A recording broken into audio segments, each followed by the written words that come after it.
Hey everyone, welcome to Seated with Strangers. This season, we're exploring the topic of unsubscribing from pop culture and social norms.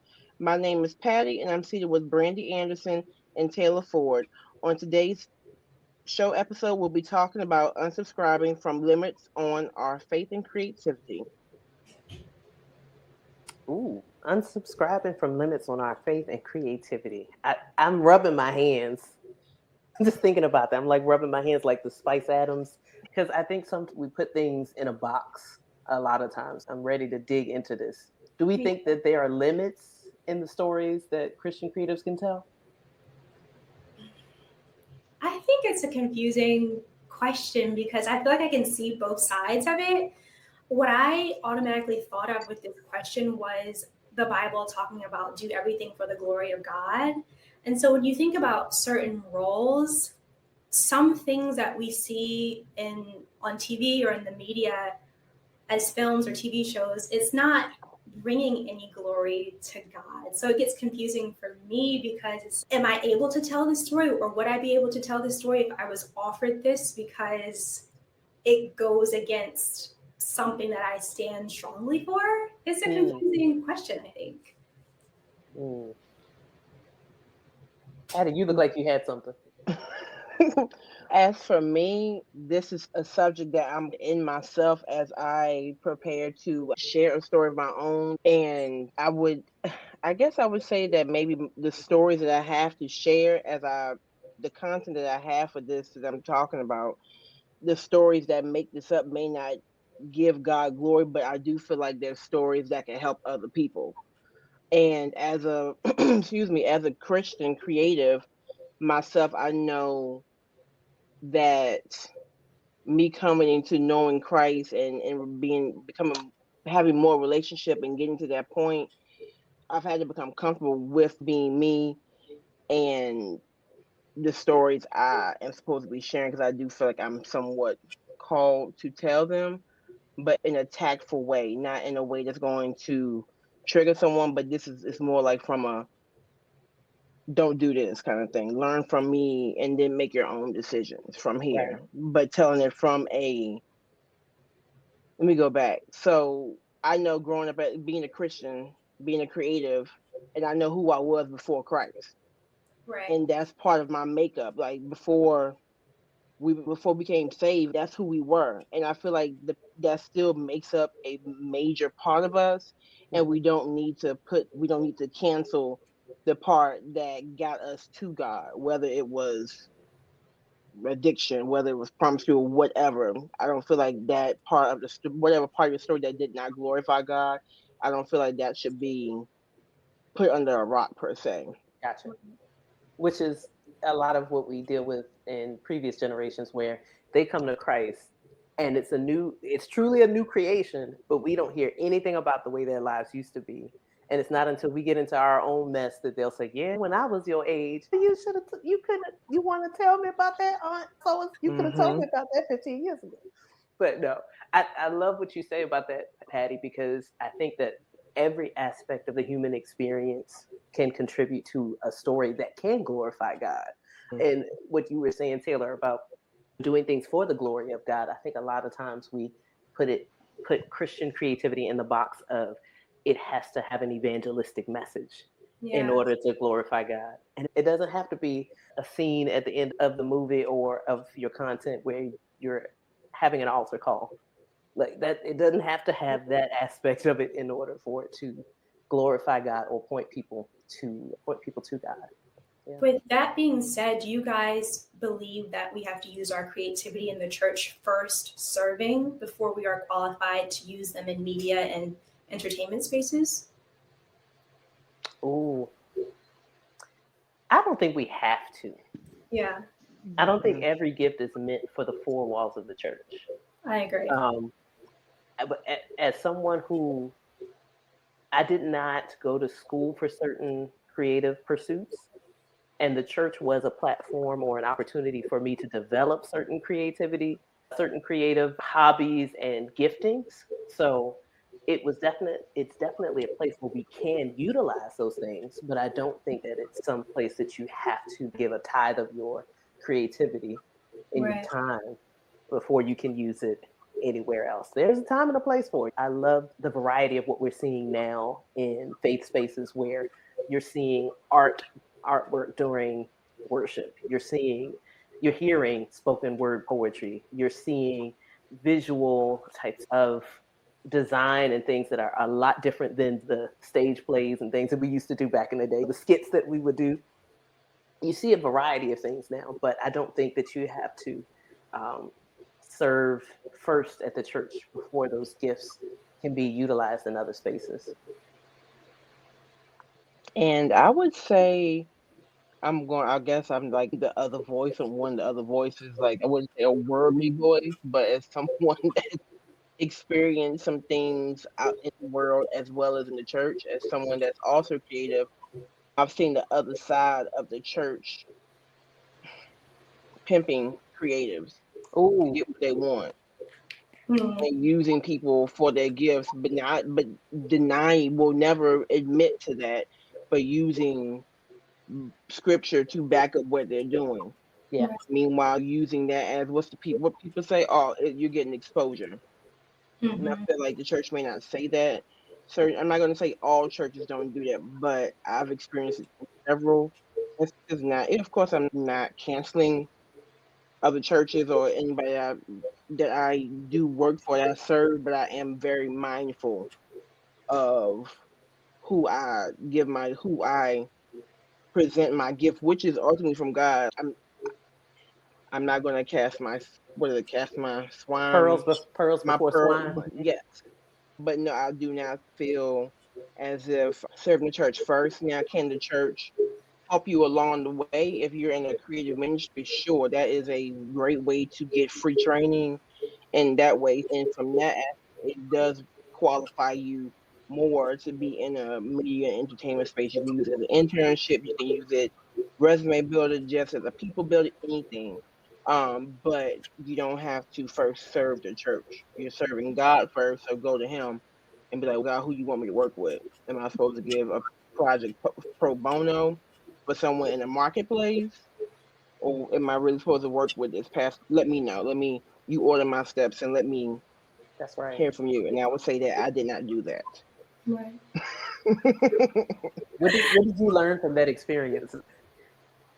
I Oh, learned it was actually one situation that hurt me to my core. It was really like, yeah.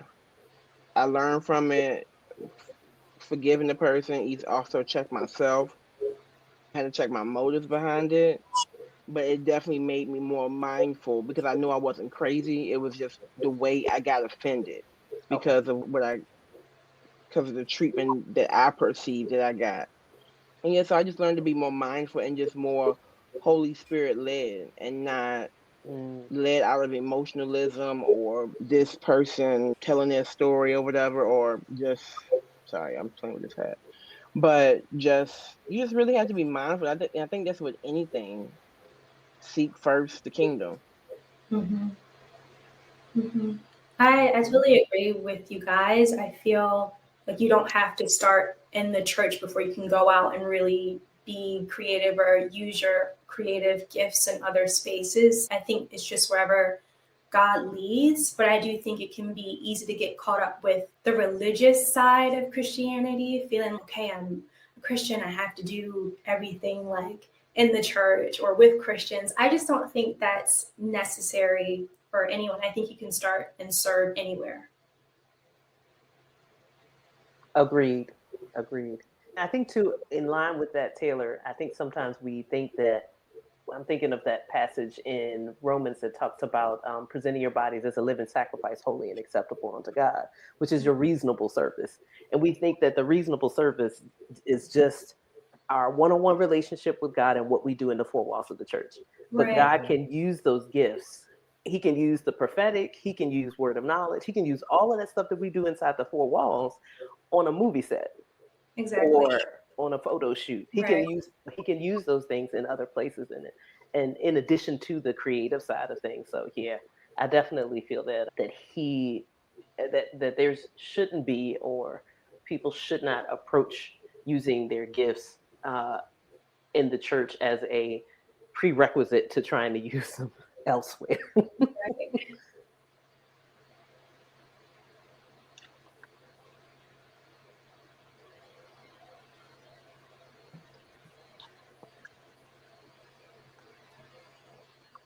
Okay, here we are. Are we rolling with Yvonne Orgy?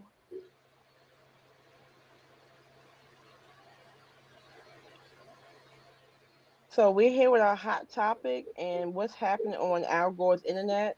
And the hot topic question is: are we rolling with Yvonne Orgy from Pause. Insecure? Pause.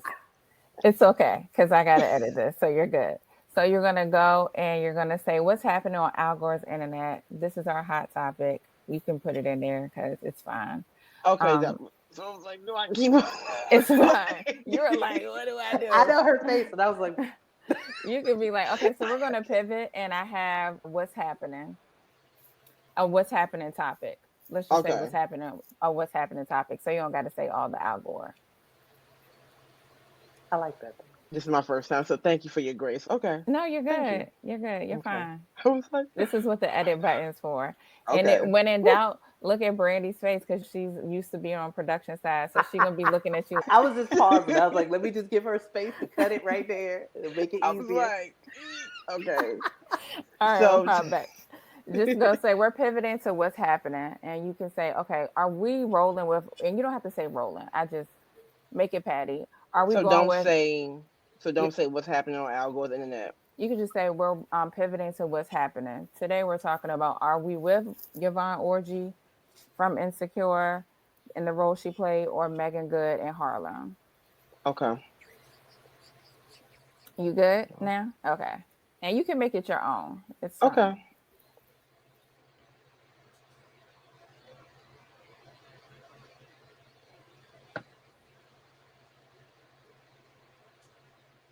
Okay, so now we are going to transition into our hot topic.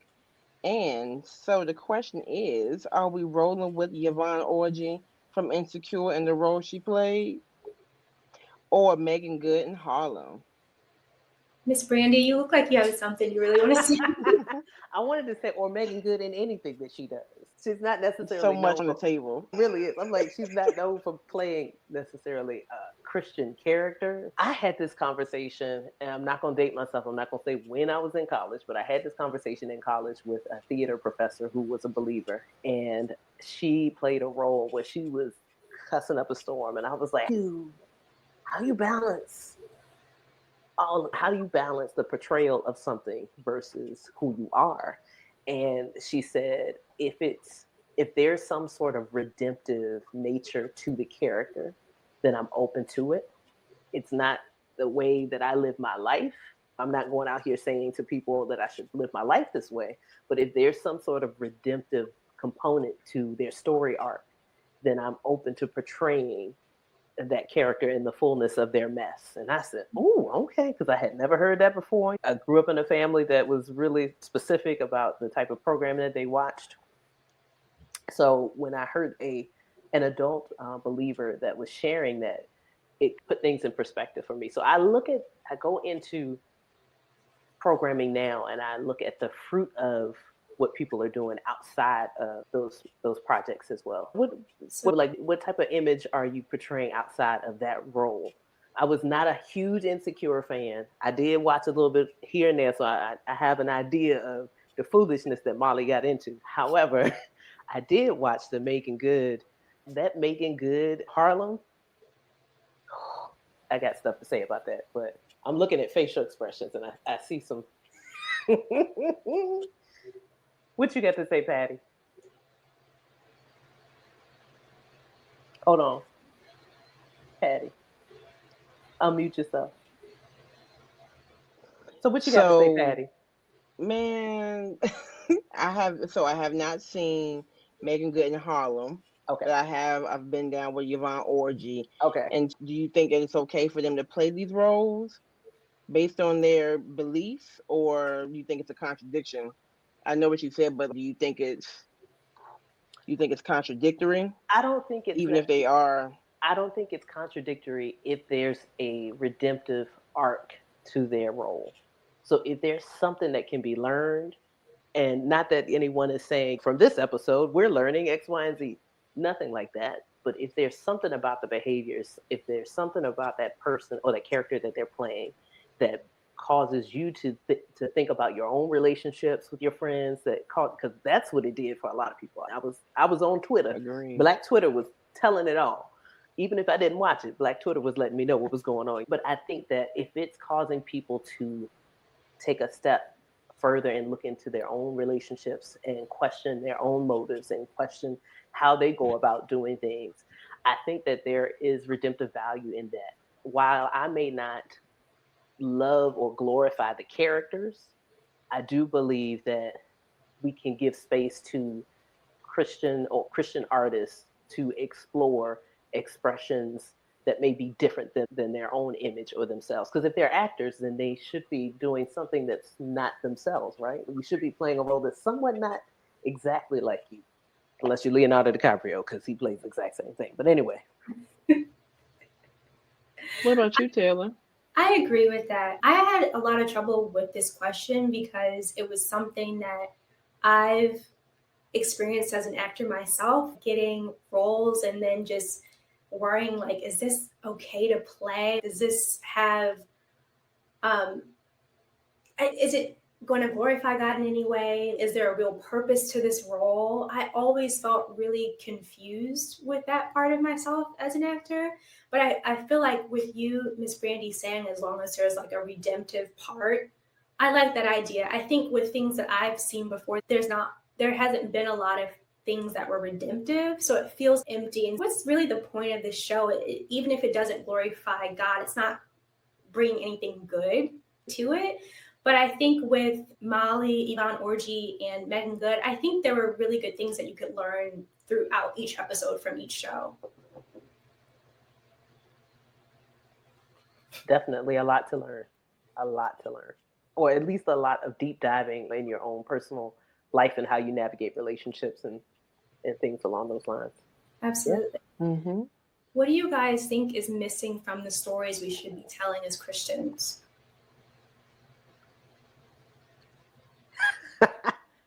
Depth.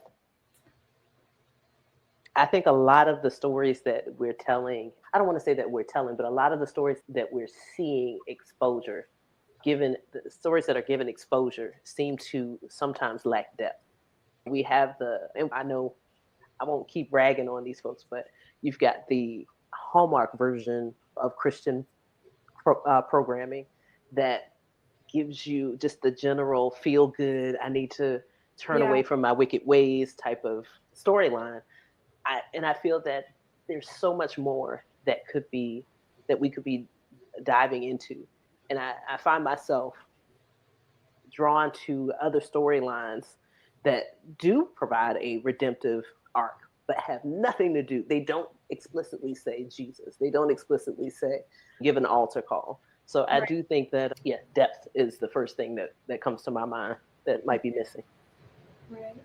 I agree with that. I feel the same way. Some Christian movies that I've seen just feel very surface or just feel goody, but it doesn't really go through that journey of what it's really following Christ, which I feel like would be really great for people to see because it's not always like good times or like valleys. I also think, and I hear a lot of people say, is like whenever I see Christian movies, I feel like the majority I've seen have felt like corny, or you can tell that there wasn't a big budget for certain movies, which I think a bigger budget or financial support would have helped make the story even better or showcase it in a better light. So I do think depth is missing and like what a true walk with God looks like. And just financial support for a lot of films as well. Yeah. Excuse me. I would say I'm going to start off with saying that one of my favorite Christian movies is The Shack. It's one of my favorite movies. It was like across the board. So in that story, I love that story because they shared his dark side of how he got to God. And that's why I've resonated with that so much. As I said earlier in the show, like I want to hear the bloopers, the behind the scenes. That's what I want to hear. And I feel like that's Yeah, depth as what Brandy was saying. Tell me the nitty gritty. I want you to read my story as if there is as if it's a book in the Bible, because some of the books in the Bible, you read them, you're just like, what? Like for real? Some Like, straight oh up Game of snap! Like they Thrones type did of that, stuff. and they did that, and they did that, and they did that too. Right. Whoa, you know what I'm saying? So it just takes you through everything, like the story of Job. So it's so much like depth, like Brandy said in the Bible, that needs to carry on and tell the stories and everything. But I feel that sometimes Christians are so quick to be surfacey because they don't want people judging them. Right. And so they just, I'm just going to give the surface level Right. story, just even if it's in the movie form, because people are not really ready for it. Meanwhile, people are like, no, we want the nitty gritty. Tell us that, Right. and still give glory. I say push the envelope a little bit, even in Right. Christian films. And it's interesting because you think of it's. I feel like a lot of that is specific to Western concepts of Christianity, where everything is saccharine sweet and tied up in a pretty bow and has to end with the 80s, 90s sitcom ending. Everything has to add up. Everything has to make Mm-hmm. sense at the end. Right. Whereas the rest of the world and people outside of those circles are like, no, it doesn't. We don't have to have that. Mm-hmm. We don't mind going into dark places for short periods of time to have a better understanding of another person's lifestyle. And I think of the movies that have not just been critically acclaimed, but the ones that we find ourselves going back to, and the gritty storytelling that causes you to grab a tissue or yell at the screen, or those portrayals are the things that sometimes leave the greatest impact. Absolutely. But in contrast to what we're used to seeing now, there's some folks that love a good Hallmark movie as well. Over time, Yeah. you forget because so many of them are alike. So they Mm-hmm. don't stand out. They follow a formula. And it's not until you get halfway through, you're like, I think I saw this about 2 years ago. There's nothing that is significant about what's being told. It's not as impactful as things could be. And a lot of Christian content tends to fall into that same category or similar Right. category.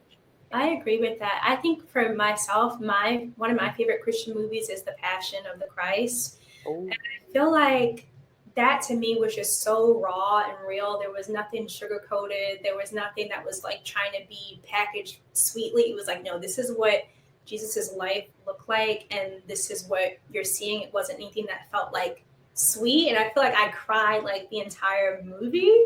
And so I feel like movies like that are like really just brutally honest about what it looks like to be a Christian is really, like I said before, what's missing as well.